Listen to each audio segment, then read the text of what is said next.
Oh, good evening. I'm going to try and give an insight into the life and teachings of Swami Trigunatita, one of the direct disciples of Sri Ramakrishna. Now, it is quite unusual in the sense that last night we also celebrated the birthday a few days before, but I spoke about him last night, of the great Swami Brahmananda. And so some of what I said last night, I might repeat in general with regards to the importance of studying the lives of such giant waves, so close in proximity to time from us, and also their offshoots. That is, it's like a central sun with offshoots of brilliant rays.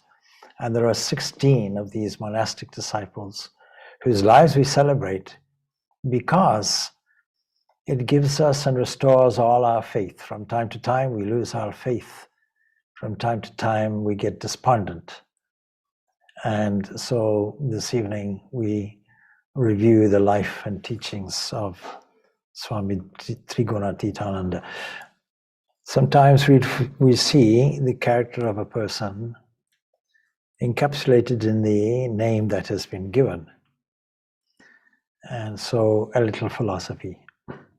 As you may or may not know from previous classes, the whole of the observable universe, all the existence that we know of in a material sense, things we know of, things we don't know of, things we have seen and things that are unseen, invisible to us. Today, many things seem to be invisible to us, and according to modern cosmological models, whether they're true or not, but the contemporary models will say that we really only know 4 or 5% of material existence. The rest, 95% and odd, is completely unseen, unknown, undetected, but their effects seem to be there. Yes, good evening, Lionel.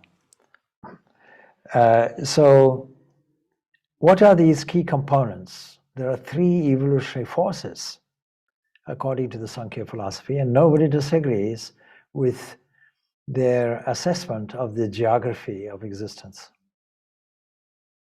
These are called gunas. Gunas have a kind of double meaning, because guna means a rope that binds us. It's not exactly a quality. A guna is literally a rope, or you can imagine now, if we talk about the modern way in which we view the cosmos, we view it as a kind of texture. The fabric of space and time.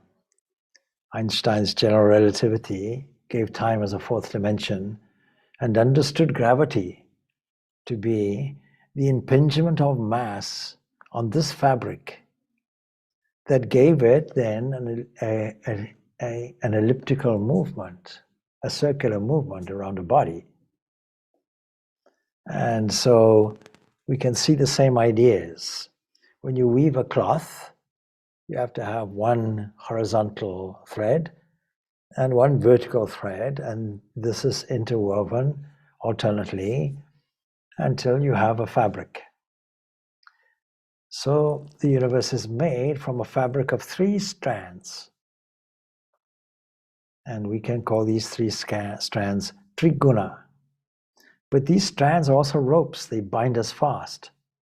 Because these strands all disintegrate, all disappear, when we realize the foundational truth that is behind it and is expressing as it, given that there is time and space and all the other components, causation and so on, function. When you put these components in, then you give it a spatial temporal existence. When that spatial temporal existence goes away, you realize the truth. And all of us, whether we know it or not, are destined to try to discover this truth called realization and freedom.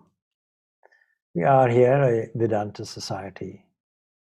Vedanta society means that we are dedicated to the propagation of a philosophy that is so practical that when you understand the principles and put into practice the various formulas necessary to purify the mind, realization and freedom occurs. And we are a charity, registered charity, and I often comment that our charitable work is the most important work because it's completely foundational. And all the other charitable works will be automatically effects or spin-offs of the fundamental urge. Please understand and seek your own freedom. You are free already. It's not something you have to get in the future. It's something already present with you. You have to uncover the various layers of darkness or ignorance. And we do this by using the very fabric that we're trying to disintegrate. In other words, the highest, noblest qualities we can think of, we engender these qualities, we saturate the mind with these qualities until we have sufficient of illumination, that is, purity, illumination, noble values. All activities, all thoughts of a non-egoistic nature, complete selflessness and sincerity, all of this is characteristic of the one strand called sattva. Now we can't leave it like that because Swami Trigunatita is actually somebody who has transcended the three gunas. Trigunatita, this is mentioned in the Bhagavad Gita, those who have transcended these three evolutionary forces, which are present everywhere, and the whole universe is made from these three things. Oh, anyway, we normally start off with a prayer, so I've launched into the subject. Let us pause briefly. And since we are honoring the great Guru, without which these great lamps are not lit, then it behoves us to do this. So, Om Akanda Mandalakaram Vyaptam Yena Characharam Tatpadam Darshitam Yena Tasmai Shri Gurave Namaha. This is from the Guru Stotram. Salutations on behalf of all of us to the Guru, who has made it possible to realize Him, by whom the entire universe of movable and immovable objects is pervaded. Om Stapakaya Dharmasya Sarvadharma Swarupine Avatara Varishtaya Ramakrishnaya Te Namaha. O Ramakrishna, this great lamp, establisher of a universal religion and the embodiment of all religions, to thee, the noblest of divine incarnations, I offer my salutations. These two prayers are very relevant. You see, there is only one Guru, that we call Satchidananda. That is existence and consciousness and bliss, like a watered reservoir on a hill. And a pipeline is there, and all the pipelines would be all the direct apostles, all the lineage that comes from this original teacher. And right at the end of it, a faucet. That would be your individual guru, your individual teacher. And so you can't say the faucet is the whole thing. It's only an avenue. It's only an open channel for the divine grace of Satchidananda to flow. So such gurus or personalities, such saintly people who grew up, as it were, under the shadow of this great giant, Sri Ramakrishna Paramahansa. Naturally, they will be giants in their own right. And their character will be human in one sense, but absolutely divine in another. The great Swami, who was a Dutch Swami, Swami Atulananda, he was an eyewitness to Swami Trigunatita. He gives an account for us to get a feel of this Swami Trigunatita. I should mention beforehand that the whole encounter with Ramakrishna was stimulated by a watch incident. And maybe before we go into it, I'll relate this incident for you. And I'm using a book, God Lived With Him, by Swami Chaitananda, who has managed to compile for all of the disciples of Ramakrishna, monastic disciples, a wonderful book, God Lived With Them. So he begins like this. The story, he says, begins with the loss of a watch. Sharada Prasanna, that was his name, the son of a rich landlord, was admitted to the Metropolitan Institute in North Calcutta when he was in the 7th grade. Immediately, this tells you something about the young boy. It says how bright he is. In fact, by the age of 9, I think it was, or even at the age of 14, he'd already memorized the Bhagavad Gita, some Upanishads, and many, many mantras, long laborious stotras and so on. He'd already memorized them. A person of that type. Anyway, you can see at an early age, he gets the opportunity for higher education, and he doesn't come from a poor background. He comes from a very elite background. And I'm going to deviate a little bit. When he met Ramakrishna one day asked him, please wash my feet. And the young person, who was something of an aristocrat, was shocked by it. He'd never done such menial service before, but you can see how cleverly Sri Ramakrishna molded the character of the young boys around him. Anyway, this school that he went to, the 7th grade, he was there for 4 years, and it happened that Mahendranath Gupta, called M, the recorder of the Gospel of Ramakrishna, the Katha Murta, he happened to be his headmaster. And all the teachers expected, because he was very talented, expected him to achieve brilliant things, brilliant scores. And his entrance examination was there. And because of this, he was able to obtain a scholarship. And of course, he himself was also contemplating his bright future. And who can change divine providence, says the writer here. And on the second day of the examination, someone stole Sharada's gold watch. He was having some refreshment. He came back, thing was gone. And Sharada was so extremely upset. He felt that because of his carelessness, such a highly valuable thing had been stolen. And so his concentration failed. He couldn't concentrate on the remaining subjects of the test. And he failed to get a place in the first division. This put him into a state of deep depression. Not only the loss of the gold watch, but the failure in the exam. And so Sharada had a prolonged agony that was noticed by Mahendra.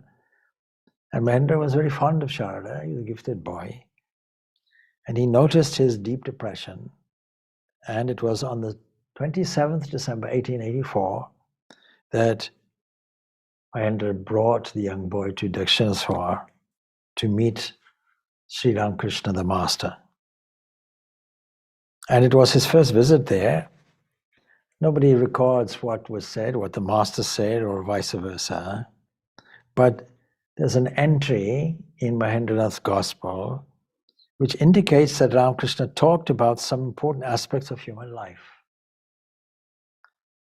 And also referring to a famous novel written called Devi Jodharani, the master said, people like the author of this book believe that knowledge is impossible without the study of books.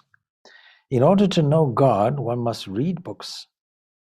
But if I want to know, and he mentions a devotee, Jadu Malik, a rich devotee, if if I want to know him as a person firsthand, then there's no point in counting the number of houses that he has, the amount of money that he has, the government securities and the properties and the gardens and the acquisitions and the stocks and the shares and all the rest of it. That doesn't help you one bit in understanding the personality of a man. And so the question is, do I really need all that information? Do I really need so much book study and information? I want to know all the information you can supply about God. So let me study all the philosophical books there are to study.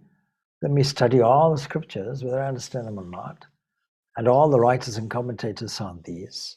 Let me do all that. But all I'm doing is acquiring information. That he who seeks God plunges headlong.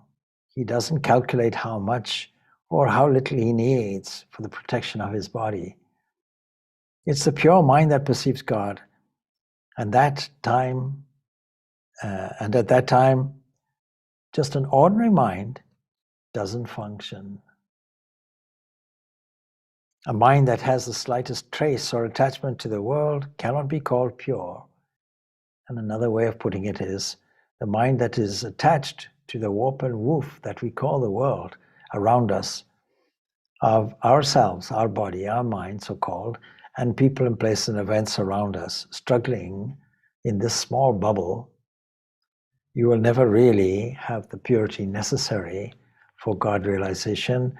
And that really is the goal of our life, to manifest the divinity from within, to reveal and express our full potential that is already with us. And so the Master's teaching worked on Sharada's mind when he heard this. And he came to realize that spiritual treasures were far more valuable than a gold watch. Now, this seems like a very trivial kind of incident, but it was actually the turning point of his life. And of course, he later becomes Swami Trigunatita.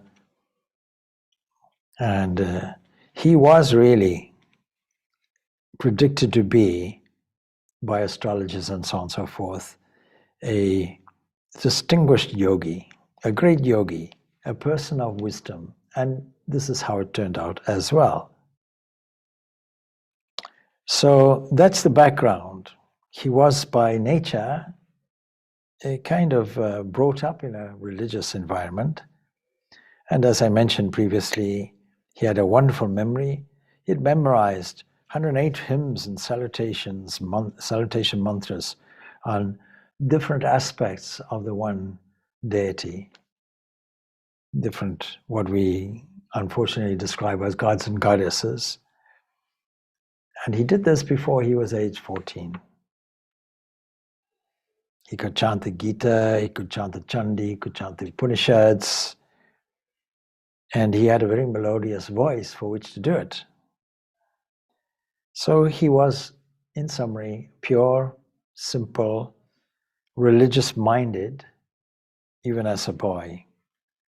Now, of course, the word religion can be debated and is often misunderstood, but I think we have to go with Swami Vivekananda's definition of it, that religion is realization, and the process toward that we can also call religion.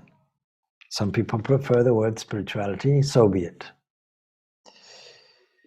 So his contact with Sri Ramakrishna was when he was only 19, and he was one of the few disciples, well, there were only two of them, that is Swami Yogananda and Swami Trigunatita were the only two disciples of Ramakrishna that he never gave mantra diksha to. The Holy Mother gave these two the mantra. So I described how he managed to meet Sri Ramakrishna, the impact that he had, and from there on his marks improved and so on and so forth. And he was also put under the care, in the sense of the Holy Mother, Sharada Devi, for spiritual instruction. and he mentions her infinite power. Now,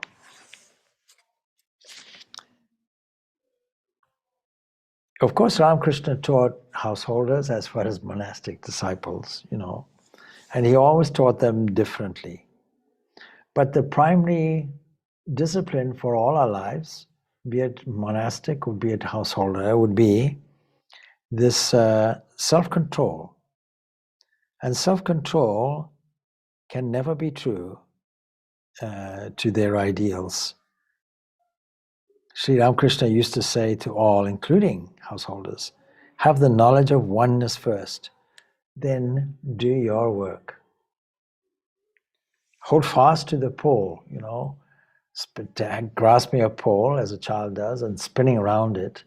The pole doesn't move, but you're moving. So in the midst of all your activities, hold fast to that one unity, which religion calls God. And I think it's true to say that Sharda had many, many wonderful experiences associated with the Master, and one of the last vestiges of the ego to be removed is the attachment to the world, the registration of the effect on all the sense organs, what is characterized as lust and greed, that has to go. And he was extremely anxious, I think, about these aspects, but it was the Master's influence that allowed him to overcome. Like many of the young boys, he attended to the Master, the Kashipo garden house, but you see his parents wanted to catch him for marriage, and he escaped and ran away to Puri, about 300, let us say, miles from Kolkata. And his parents managed to follow him, and he stayed with them in Puri. And so eventually, on Ramakrishna's passing, he managed to insist and go his own way. But I'm coming back then to the great Dutch monk Swami Purnananda, who knew him. It's useful to get a bird's eye view of the personality of Swami Trigunatita. He says like this: Swami Trigunatita was a man of austere type. When he first came to San Francisco, he came to San Francisco in 1903. He arrived in San Francisco on the 2nd of January and took up work there. And within a short period of time, by the way, within a mere, 2 or 3 years, he had established a temple, first Hindu temple in the whole of the United States of America. And he managed to use an architect that had what was described as pointed architectural type of Grecian and Roman origin, something like that. What he did was he wanted to integrate all the cultures. He wanted to embody in a building the message of the harmony of religions that Ramakrishna taught.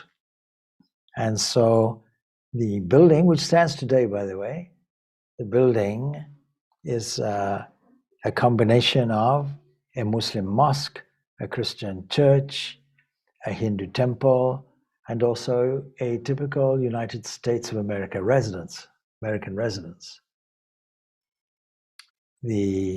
As you know, San Francisco had many earthquakes, or had one great disastrous earthquake, and this one building stood and didn't falter, where all the buildings around it and many buildings in San Francisco were flattened and burnt.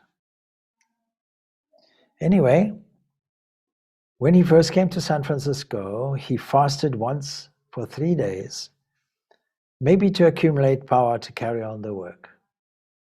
He was a strict disciplinarian. Once on Sri Ramakrishna's birthday, he spent 15 hours in worship from 6 in the morning to 9 p.m. at night and delivered 3 lectures all without leaving the platform. He was a very jolly type of man and very active too.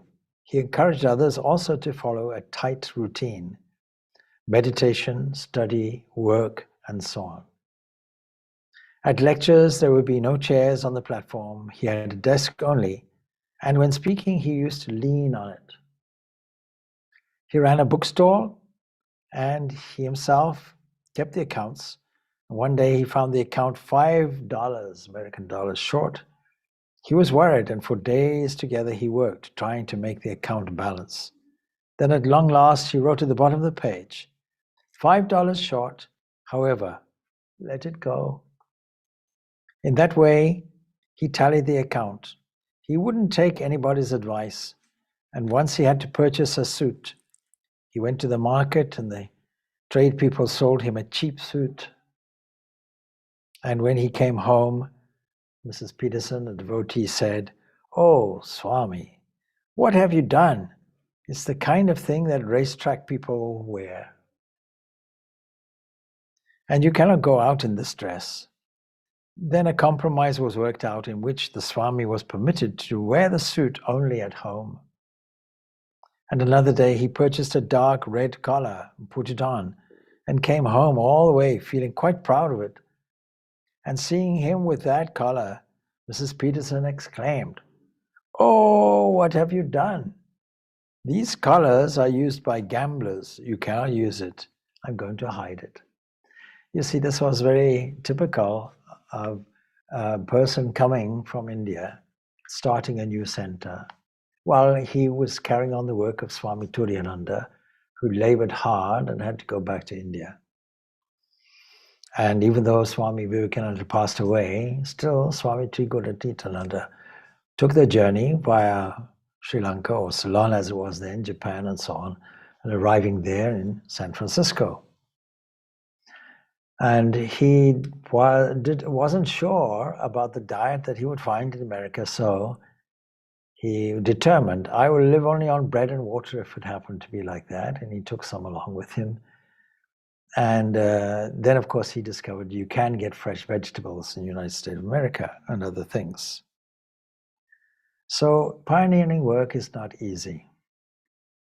Pioneering work is difficult, but what enthusiasm he put into it. And so that's an example of how somebody has to learn over the years about the land, the people, and the culture without compromising your extreme conditions and standards of training and discipline. So actually he had an undaunted personality. He boldly faced all the challenges of his life, and they were considerable.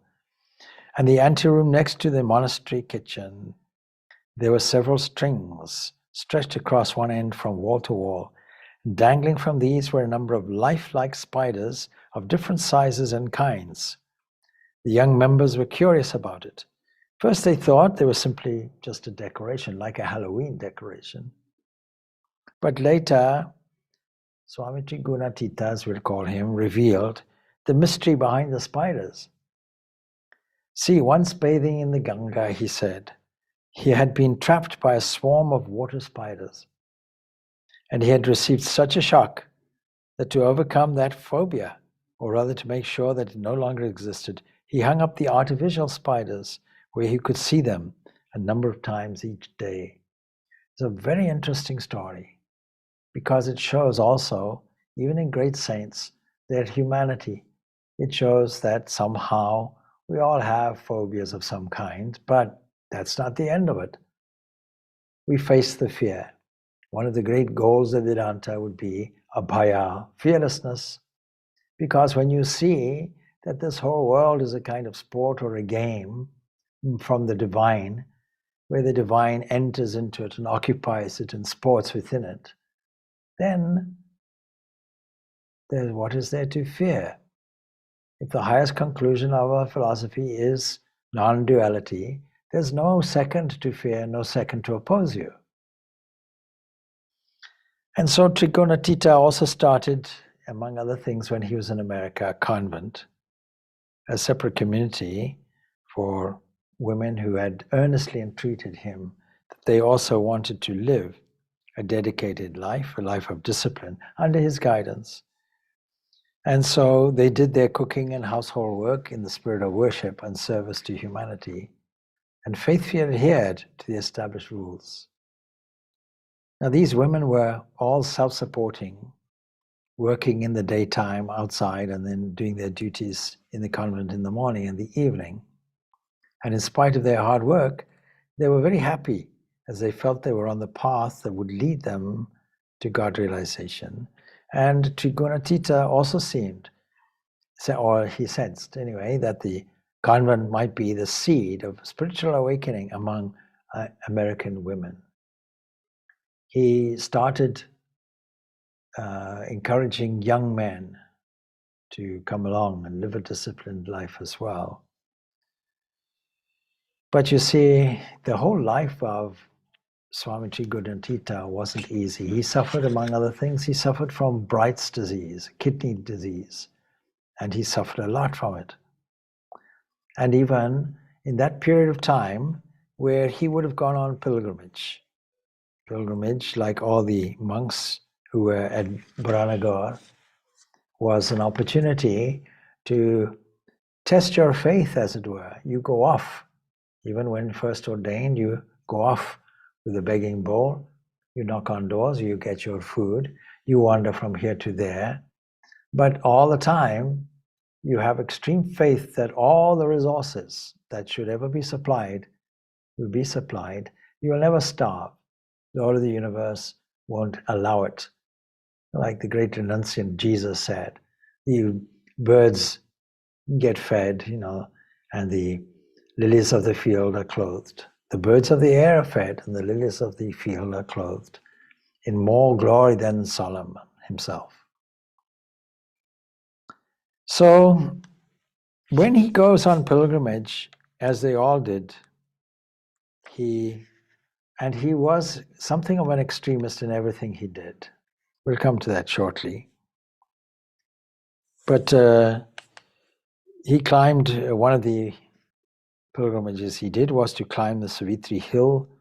He visited Brahma temple, and he reached Ajmer. And even though he was sick for more than 2 weeks, he was there. But when he recovered, a devotee bought him a train ticket, and he left for Chittor alone. And after visiting various places, he arrived at Dwarka, the place that is special for Krishna. He lived there on the coast of the Arabian Sea. And then he goes on, so like that, pilgrimage, like many of them, wandering on foot, largely. That's the point.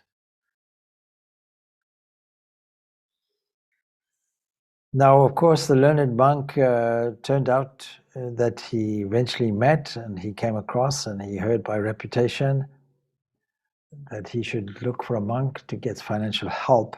And of course, he learned that monk was, in fact, Swami Vivekananda, who was actually surprised to see his brother monk. And when Swamiji himself learned the cause of his visit, he said to him, I can't ask for money from anybody.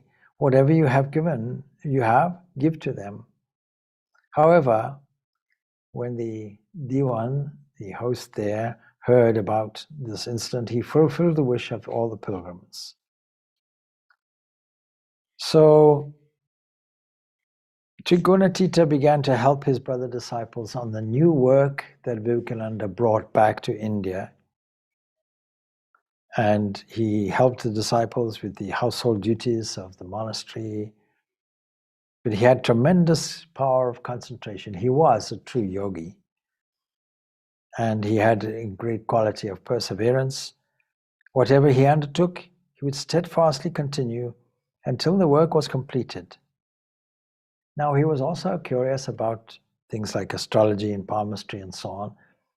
For those who don't know, one of the greatest palmists that read Swami Vivekananda's palm was Shero. And I have one of his books here, from long back.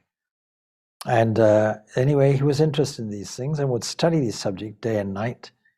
And he'd forecast a person's future by seeing his horoscope. And after staying in the monastery a year, he then went to Darjeeling.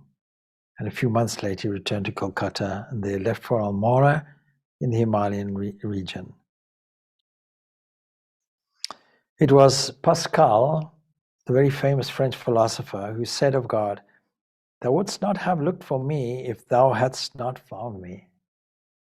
And Trigunatita tried to satisfy his insatiable desire to see the Lord. And he did this by visiting all the holy places. He went to Tibet, he visited Mount Kailash, he went to the Manas Sarovar, holy lake below Mount Kailash. And of course, in those days, it was a most difficult pilgrimage for anyone to undertake. But just to show Trigunatita's personality and his indomitable spirit, he carried him, he went and did it through the thick and thin. And it was June or July when he went, and the snow had just begun to melt. And he was overwhelmed by the beauty and panorama that he saw of the Himalayas. And while traveling in the Himalayas, he came across a village with an old dilapidated temple on its outskirts. Itinerant mendicants generally love to stay overnight in such places. But at sunset, the villagers closed the temple gates and asked him to leave. And they told him that with that approach of dusk, dense clouds of mosquitoes are going to descend. And I'm not sure if there'll be anything left of you in the morning. And so anyone who remained at night would surely bleed to death. And some unfortunate travelers had actually died that way in the past. So the gates were always closed at night.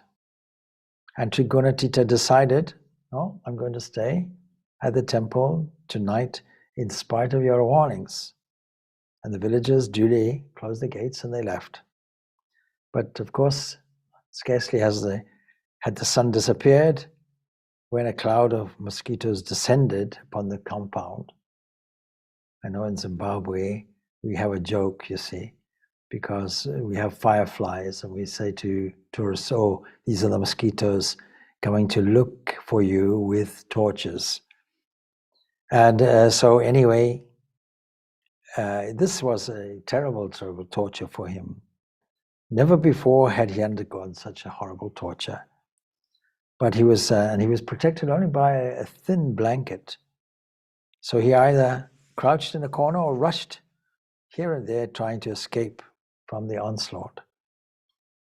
But there was no escape and no refuge anywhere. So he prayed to the Divine Master. This is the way out, Ramakrishna, and endured the pain with his superhuman willpower. What is tapasya?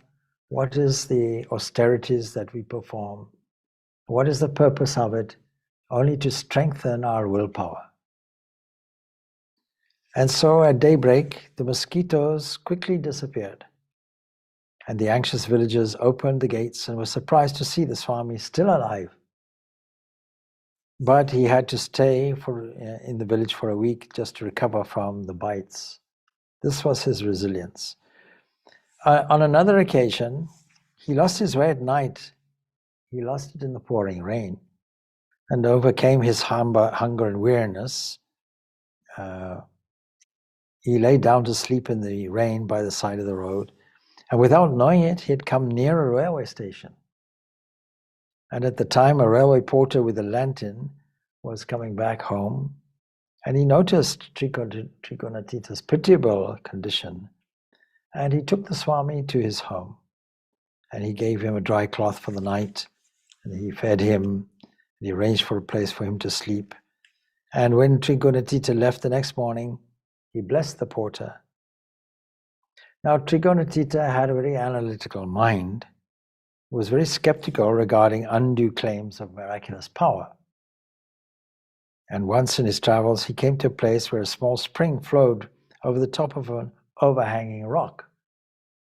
And nearby lived a person who claimed to be able to make the water flow at will, some kind of mystic person, and he would do it, of course, for a small sum of money. Now, many people paid to see the water flow at this man's command, but Trigunatita was not so easily convinced. And when the visitors left, the Swami climbed up around the rocks and discovered an intermittent spring. And so the inquisitive mind of the Swami tested every claim to the supernatural. This is something that is a lesson for us, by the way, because all of us have to have a skeptical mind. Now, there's a difference between a skeptical, inquiring mind and a doubtful mind, a doubting mind. We begin with doubt, that's healthy, but we remove all our doubts with faith. Where do we get the faith from? We get the faith from systematic spiritual practice. And during that practice, gradually, bit by bit, we discover the openings of truth. We discover it, and some remarkable things happen for us. But they're not remarkable. They're remarkable in the beginning, no doubt. But as time goes on, they are routine. Such a person understands that there is only one cosmic mind. Now, when Vivekananda returned from the West in January 1897, and in May established the Ramakrishna Mission in Kolkata, in 1898, I should say, a plot of land along with the house was purchased. It was purchased in the district of Bilur, and that is where the monastery is today. The monastery was moved to this premises in 1899. The Swami made a rule that any monk who didn't go to the shrine for meditation early in the morning would have to beg for his food outside the monastery that day. Now, once the two brother monks, Shivananda and Trigunatita, were late getting to the shrine, and Swamiji, that is Swami Vivekananda, asked them to live on alms that day. And these are brother monks, Gurubhais.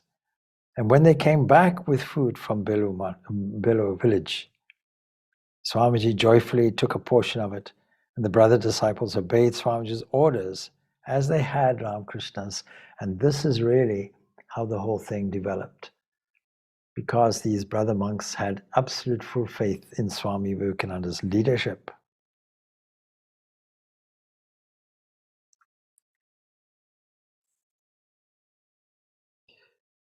After another morning at the Bilur monastery, Swamiji was going to the shrine for meditation and found that Trigunatita was in bed with a high temperature.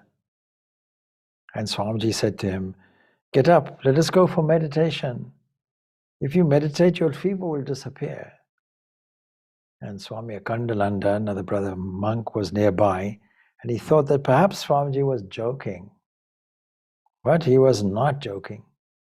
Swamiji took Trigunatita's hand and pulled him to the master's shrine, fever and all.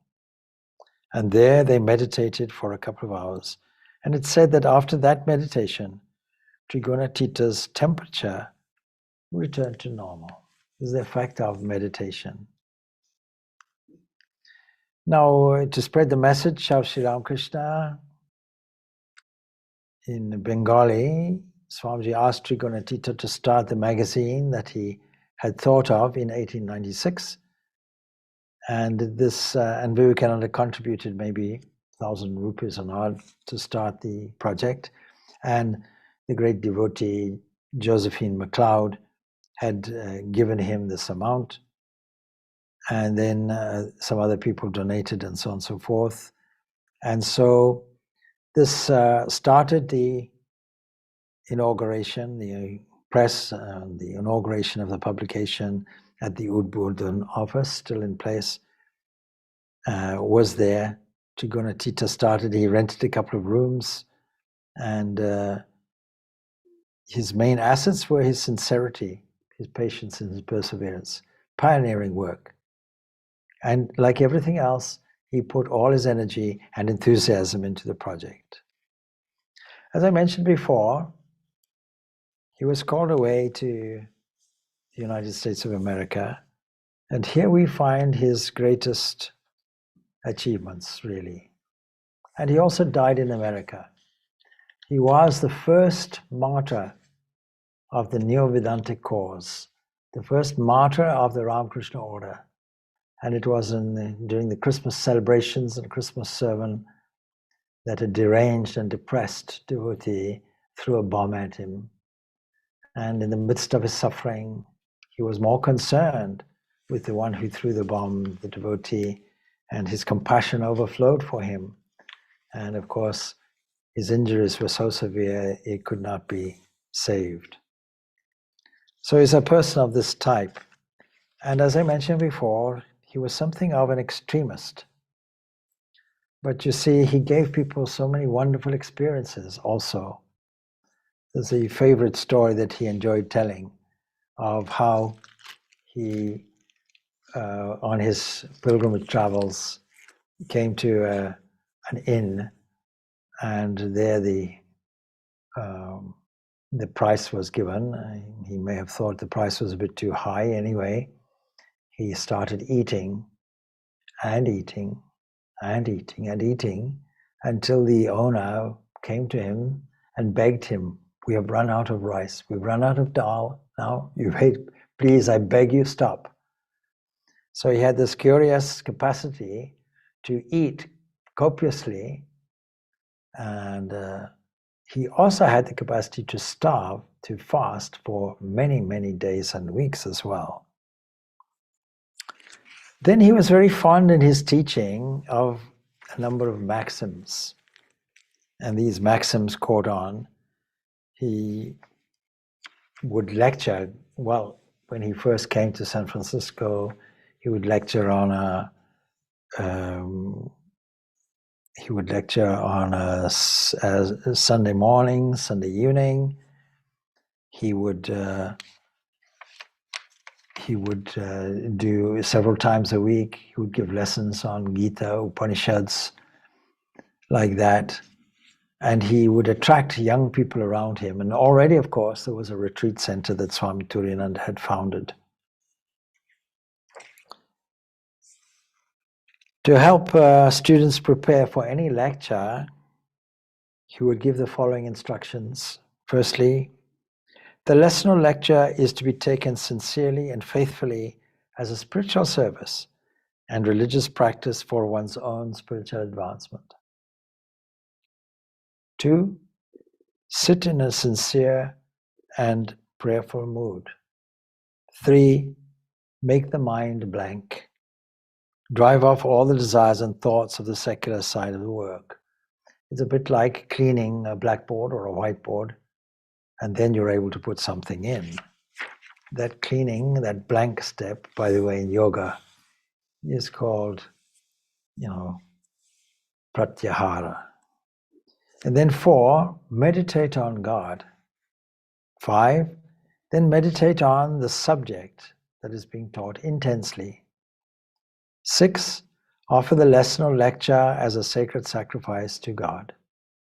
7, bow down in the spirit of thankfulness to God and ask for His blessing. 8, finally, when you come to the platform to speak, if you are speaking, remember that you are talking to God. God is the only audience.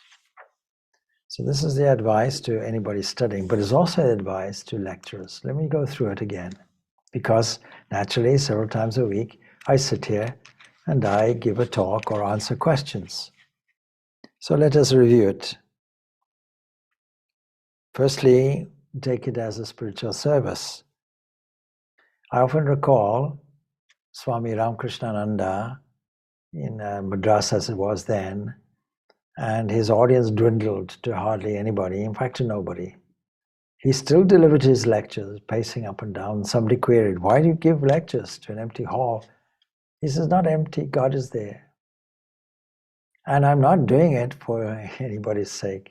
You see, the implication is he's doing it as a worship, because you're not trying to convert or convince. It's not a missionary endeavor, which is evangelically trying to change somebody's mind or opinion.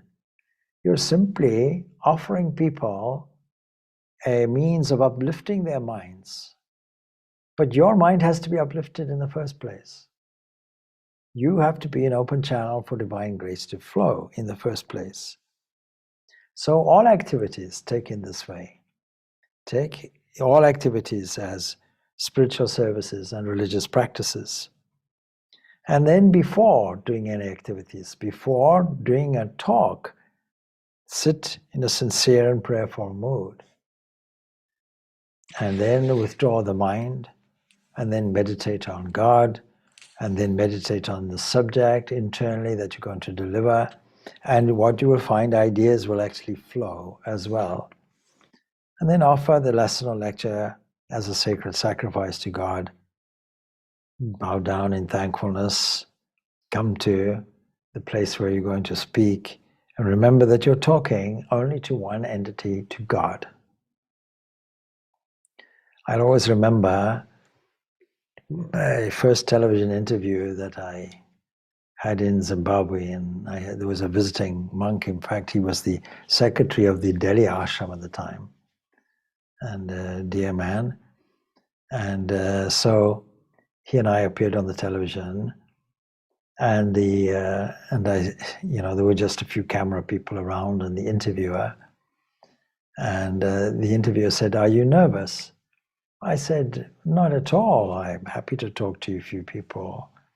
He said, "Well, you should be, because there are something like 2 million people watching you." And then a little nervousness set in. You see, when you realize that. So how do you avoid all that? No, you're not even talking to an interviewer. Only God is there. Simple formula in the whole of spiritual life, see God there. So Trigunatita was a man of truth. See, once he was invited to a dinner by a noted clergyman, and this man was a good friend and admirer of the Swami Trigunatita. And after dinner, the clergyman asked the Swami, "Is the food all right?" And the Swami was a bit reluctant to say anything, but when the host insisted on knowing Trigunatita's opinion, he replied, "It's hard for me to tell you the harsh truth. Truly, I don't relish this kind of food."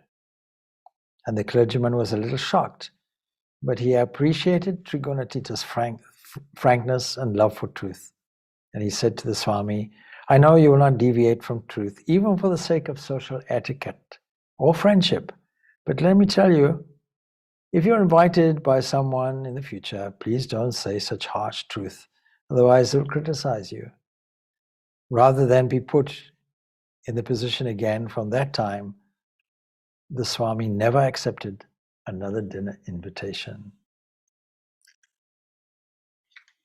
I mentioned how a devotee, his name was Louis Bovra, he had been killed along with the bomb blast, and the Swami had received severe injuries. Of course, he was taken at once to the affiliated college's hospital, and on his way to the hospital, the Swami inquired, "Where is Louis, poor fellow?" And sometime previously, Trigunatita had observed the young man's unbalanced mental condition, and he recommended that he find a job in the country where the surrounding would be soothing. And even in the midst of excruciating pain, the Swami's mind was filled with pity for his mentally ill student. And then a number of devotees visited Trigunatita daily and reported his progress to the temple. And in addition to regular nurses, a male attendant was appointed to lift and carefully move the Swami's heavy body. Don't forget, he was suffering from Bright's disease. And one nurse made a comment. She said, "I have never seen such a calm, uncomplaining, enduring patient in my life." From his hospital bed, the Swami asked Mrs. Peterson to arrange the repair of the damage to the temple. And accordingly, she collected the funds and his wishes were carried out. This temple, of course, stands today as the first Hindu temple in the whole of the United States of America. Trigunatita, accordingly, she collected funds. The doctor gave Trigunatita a high dosage of sleep medication to reduce his pain. And as a result, he was not always conscious. But although he received the best medical care, the infection that came from the bomb blast had resulted from his wounds, and it didn't abate. And of course, on the afternoon, 9th of January, the Swami told one of his young disciples that he would leave his body the next day. And the next day happened to be the birthday of Swami Vivekananda, 4th July. Sorry, not 4th July. 4th July was Swami Vivekananda's demise. And according to that's 11th January, around about there, 12th of January, according to the Indian lunar calendar, so it wouldn't have been 12th of January. And as he foretold, Swami Trigunatita, the great yogi and disciple of Sri Ramakrishna, passed away. That was 10th January 1915, after a lifetime of service. See, as the news of his death spread, a large number of people, including the Catholic, Protestant, and Jewish religious leaders of San Francisco, came to pay homage to the Swami, and his body was cremated according to his wishes. And a year later, 13th April 1916, Swami Prakashananda carried Swami Trigunatita's relics to the Shanti Ashram. Now, the Shanti Ashram was established under Swami Turiyananda, and there Swami Trigunatitananda gave the occupants a wonderful, wonderful disciplined regime of a mixture of meditation, work, and prayer and study. And to encourage them, he was very famous for issuing some maxims. Here are some examples. So, he was very interested in the great watchword of the American Republic, namely, eternal vigilance is the price of liberty. And he made people repeat this over and over again. And some of the mottos hanging in every room of the monastery were, live like a hermit, but work like a horse. Do it now, or I should say do it, but do it now. Watch and pray. Do or die, but you will not die. And the Swami believed in singing as a devotional exercise.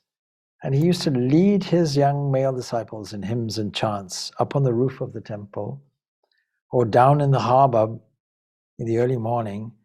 They were astonishing the fishermen in San Francisco and the sailors. Above all, he was an uncompromising ascetic. He taught his students through personal example more than through his words. He was a consistent example of regularity and punctuality also. And he would go to bed last and rise before any of the members of the monastery. His office was his bedroom, and he had no bed. He would spread one blanket on the carpet. He would put another blanket over himself, and he would use the upper part of his right arm as his pillow. And the Swami strongly believed that through discipline one can form a strong character, which is absolutely essential as a foundation for spiritual life. To the earnest disciple, he would say, I don't mind if I break every bone in your body, if I can drag you up to the shores of the ocean of immortality and throw you in, then my work will be finished. Such is a life of a great person, and a few inferences or a few references obliquely about some of his teachings. We haven't really got time to go into his teachings too much, but I'll just select maybe one or two just to get a flavor for how he thought. Goodwill is so pure and holy, so strong and vital, that even if one cultivates it for oneself, that goodwill converts itself into the welfare of others, at last, indirectly and imperceptibly, and though in the first stages, in such cases, others come within its purview indirectly, with maturity it works for others even directly. To the outsiders, it seems at the beginning as though saintly people are engaged in their own welfare, hugging good wishes for themselves alone to their hearts and engaging themselves in spiritual practices for their own good. But when they attain perfection, it becomes obvious to all that they cannot help spending the remaining portions of their lives in doing good to others alone. A good man means a man with good wishes for others. So with that, we love and leave you. And so this is the life of another great lamp lit from the great flame that was Sri Ramakrishna. Om Shanti, Shanti, Shanti. Peace, peace, peace be unto all. Thanks. Thank you, Swami. Thank you, Swamiji. Right. Thank you. Thank you, Swamiji.